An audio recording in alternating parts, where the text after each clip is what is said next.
Judy Cook, born September 23rd of 1953.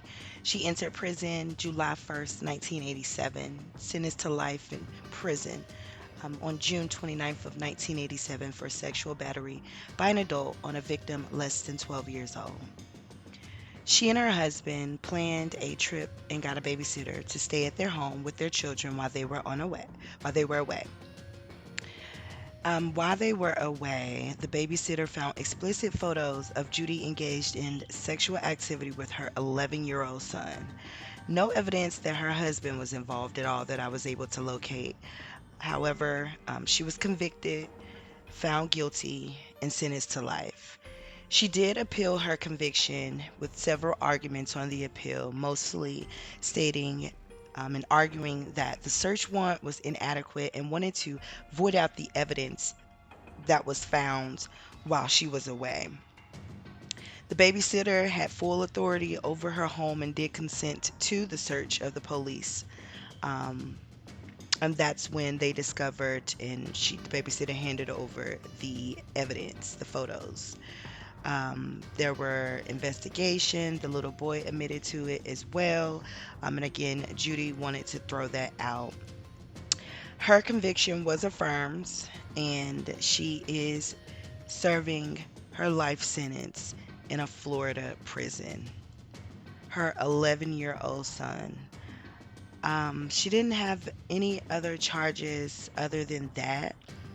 I'm going to say that that is definitely an unacceptable and unforgivable act because you have sentenced him to life pretty much as well. He was 11. At 11 years old, you know what's going on. You know pretty much what's right and what's wrong. And this boy has to live with his mother not being a part of his life, his mother in prison for sexual battery upon him. And then that makes me think, if you would do this to your own son, were there any other victims out in the world? So for this offense, her age, the fact that she's been in prison since 1987 does not sway me to give her a second chance in society, because I think somebody that could do that to your own son, or anybody that can violate somebody in that matter, is ultimately sentencing that person. Because I do believe in rehabilitation. I do believe that people can change. However, in your wicked mind, you still have those memories. And I don't know, and I can't say rehabilitation would change them from being pleasurable, not being pleasurable memories. And for this, again, due to it being her 11-year-old son, I'm not finding mercy. I'm not feeling bad because she looks like somebody's grandma or she looks like the math teacher at my son's school. This frightens me, and she is exactly where I believe she should be. What about you? This is Oscar Mason, born October 23rd, 1954. He was initially sentenced to death in 1980. He's been in prison since August of 1980. In March of 1980, three children awoke to their mother that was making some sounds. It turned out that she had been stabbed. She died at the home prior to the police or any ambulance, medic, or anybody was arrived at the home. His fingerprints were found on the side of the house, and they believe they found some pieces of hair inside of the home. He was sentenced to death and appealed. However, what's ironic about this, or I should say very shocking about this offender, is that 2 days after this murder, he committed a rape and a robbery, which he was already sentenced to life on. Also, he was being monitored and evaluated by psychiatrists, and 2 days later is when he committed this murder that got him the death penalty. So he did appeal, and there was some evidence that was determined that he had an intellectual ability of a 5-year-old at the age of 12.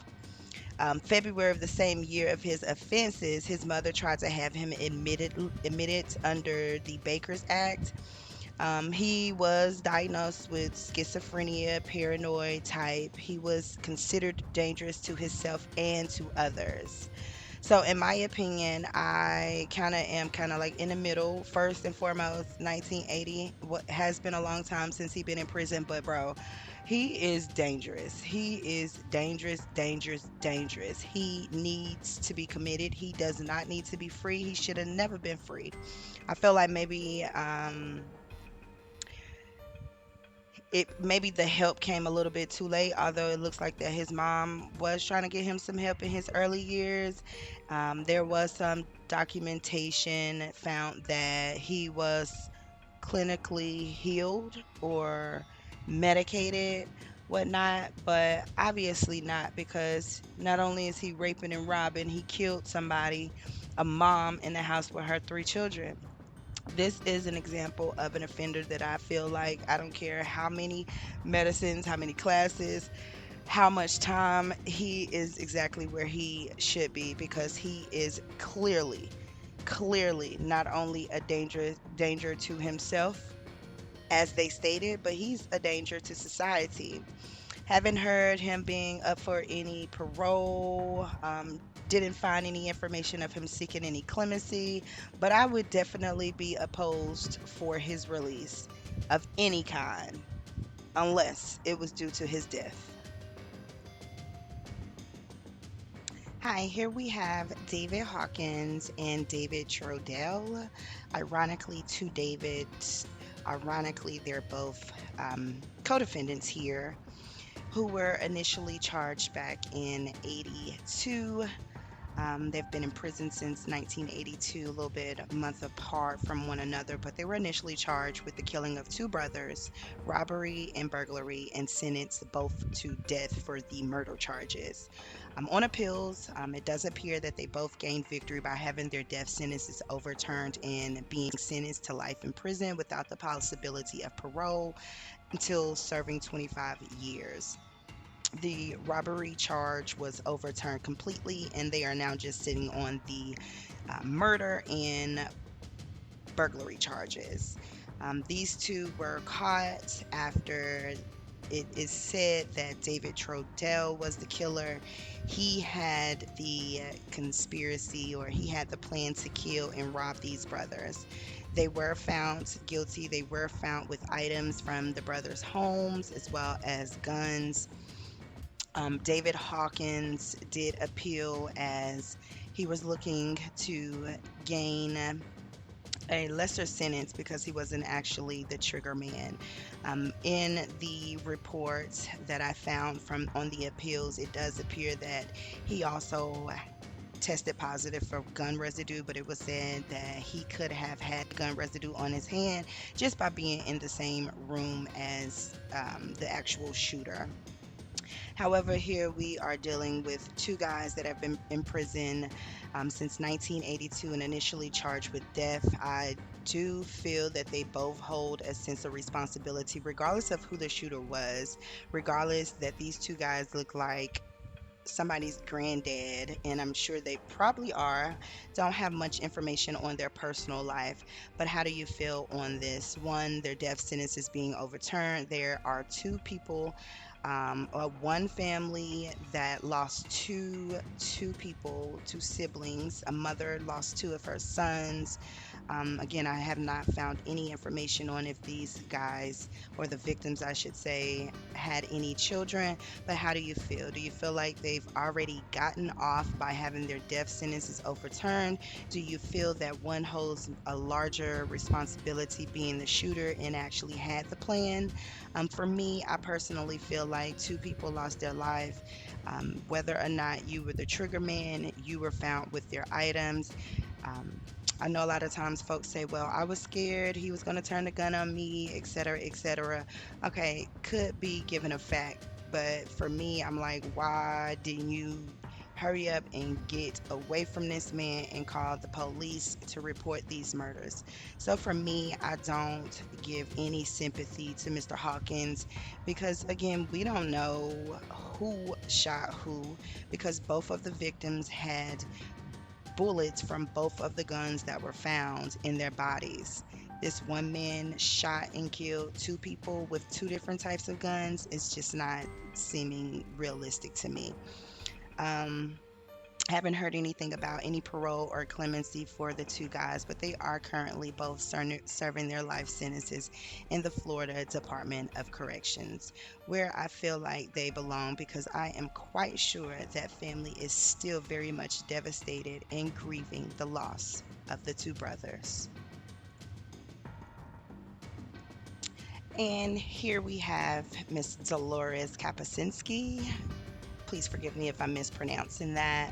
Born October 1st of 1950, she was sentenced January 7th of 1988 for the killing of her husband. She was sentenced to life without parole in 1988.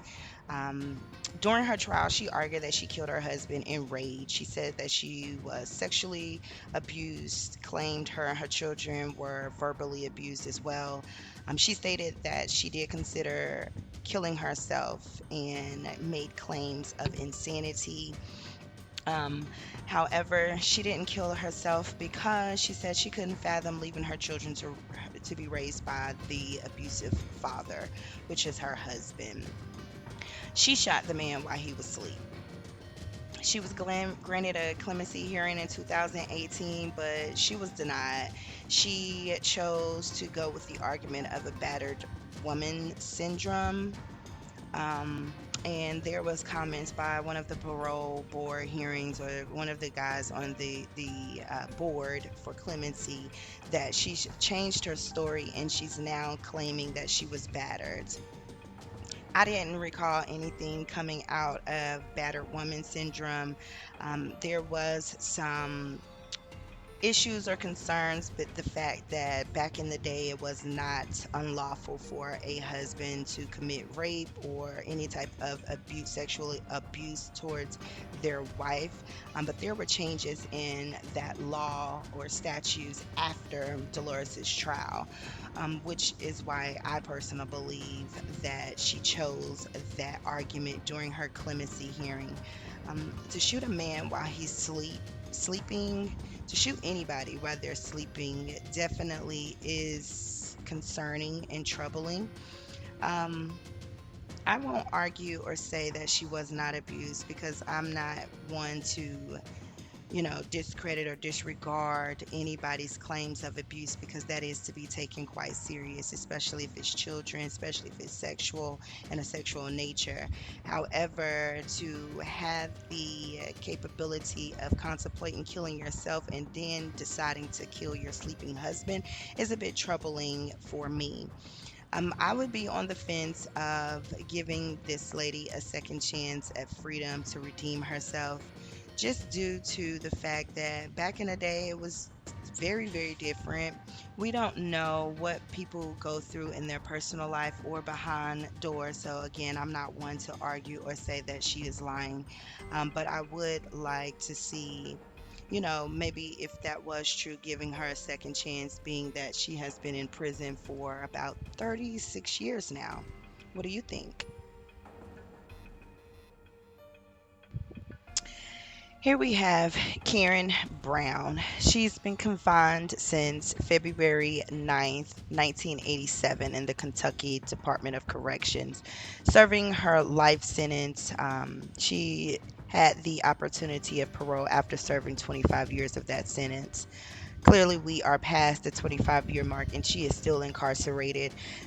I'm just going to start it off. This is somebody that I believe does definitely deserve a second chance. By doing all the research and the data that I collected on Karen Brown, she has definitely tremendously made a change, and has used her time to not only educate herself but help others. She has bachelor's, master's degree that she's obtained since being in prisons. If you want to do some research on her, you can find an interview where she does speak from prison. Um, she worked at a dealership, and we'll get to her co-defendants. There are three co-defendants on this case, two others, along with Karen Brown. She was convinced by her lover, which was a female, Elizabeth Turpin, to go along with murdering Elizabeth Turpin's husband.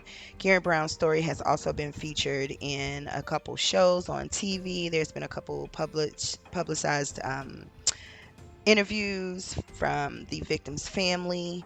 And again, like I said previously, from Karen Brown herself that you can pretty much Google and find. She was convinced by Elizabeth Turpin and another conspirator to play a part or a role in killing Elizabeth's husband. So it was said that she and two others were out at a bar. Elizabeth's car was parked at one particular spot and they came out. It was no longer there.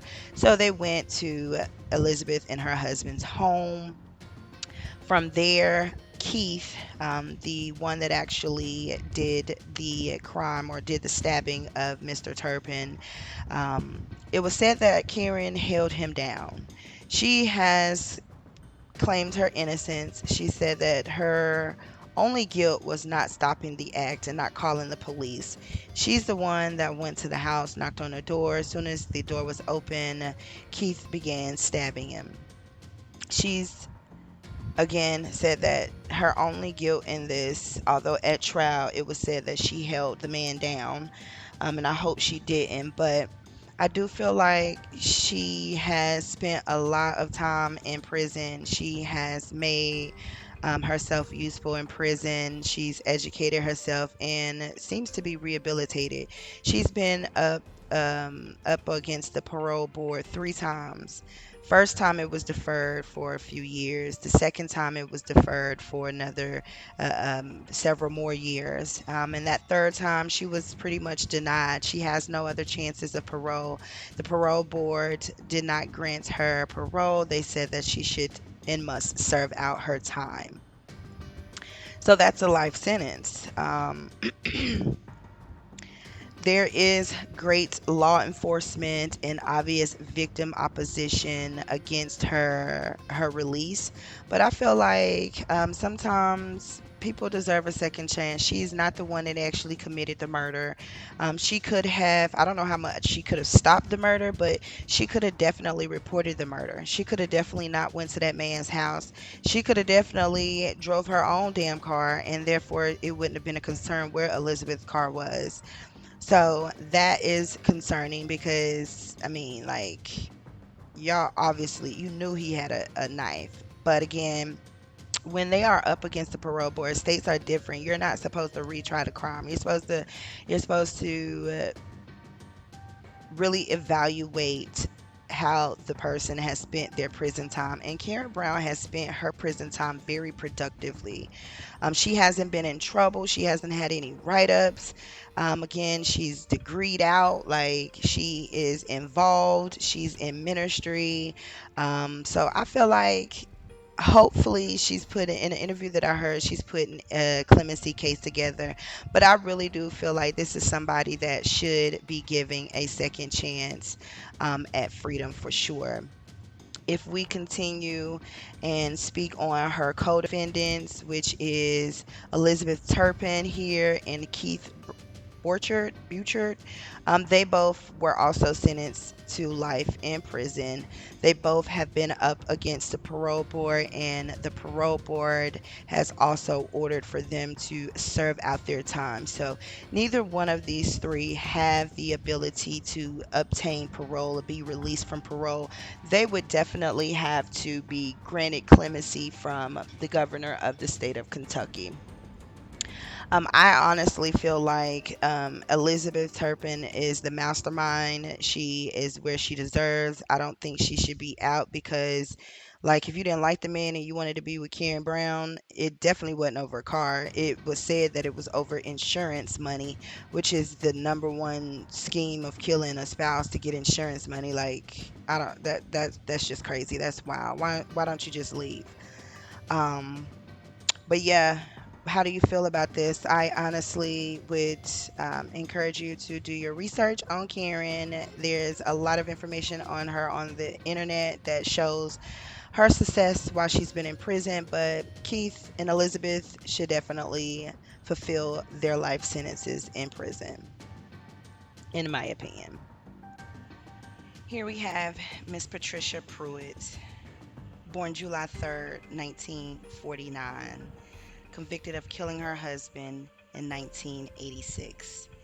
She stands as the longest serving female inmate in Missouri. She was convicted of killing her husband, and she has since been convicted, has maintained her innocence. So much that she denied a option or an offer to where she could have been released many, many years ago after serving 7 years of prison time. She's a mother of five, grandmother of 13, and she was convicted and sentenced to serve life without parole after 50 years. She has an exemplary prison record. She's helped many. She served as a computer programmer for the state of Missouri. Her story has been depicted in a play. Dr. Phil has even interviewed her as well as her daughter on his Dr. Phil show. There are numerous, numerous websites and a Facebook page in support of her release and her clemency. In the record, in records, it is claimed that she has not been served justice. Her trial was unfair. And I also read that she was slut shamed during her trial. There was evidence that was not used. There has been new evidence to show that Miss Pruitt is innocent. Here, I do strongly believe that this lady's life was stolen from her. She does claim that she was also raped the night that her husband was murdered in her home. Her children are in great support of her, as well as her grandchildren. She has four living children who all protest that they all have a room, a home for her upon her release. Born in 1949, she has spent most of her life in prison. And I honestly believe that Miss Pruitt needs to be free. She does not show as a risk or danger to society. She has great support. Her story has been in a play. She has done numerous, numerous things within the community, prison community. She has served as a mentor. And I just feel like this lady needs to be free. Do your research on Miss Pruitt. And if you feel like I feel, go ahead and sign that petition so she can be granted clemency. Mr. Thomas Gilbert, born March 18th, 1953. He was initially confined back in 1974 for a murder of a tourist in 1973 in Dade County. There was a reinvestigation done in 1977 by the Miami-Dade Police Department that did confirm another person's confession to this crime, yet he still remained convicted of this crime. I will also state that he was released on parole in the early 1990s. It was not unusual back then for folks that were convicted of murder to serve less than 2 decades behind bars. However, upon his release, he did pick up two additional charges. Those charges were for a drug possession as well as a burglary in Georgia. He's been back in prison. I guess his parole was revoked and he's been back in prison since 1993. He also did seek out for clemency due to the COVID-19 virus in 2020, but unfortunately was denied. He's serving out his life sentence in the Florida Department of Corrections. I don't know how I feel about this, being that he was out and paroled for a murder and robbery and then picked up two additional charges. But that reinvestigation did result into another person confessing to this crime. Unfortunately, that has not assisted him with his release or the overturn of his conviction for this murder and robbery charge. I'm also kind of disappointed that he was paroled and he was innocent, but he picked up a similar charge and he claimed to be innocent. Let me correct that because he's still convicted of the murder and robbery. He claimed his innocence, but yet he still picked up another charge that is similar to robbery. It just has a different word, burglary.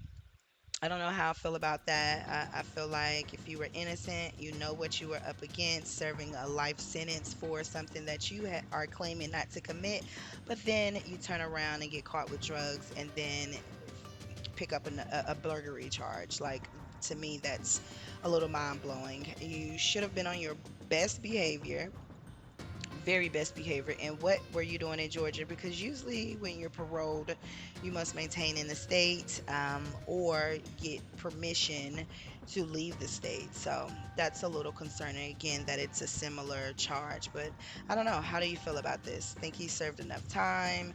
Do you feel like the confession of the other person should have at least overturned his conviction and maybe a retrial? I don't know, retried for the same charge? I don't know. How do you feel about that?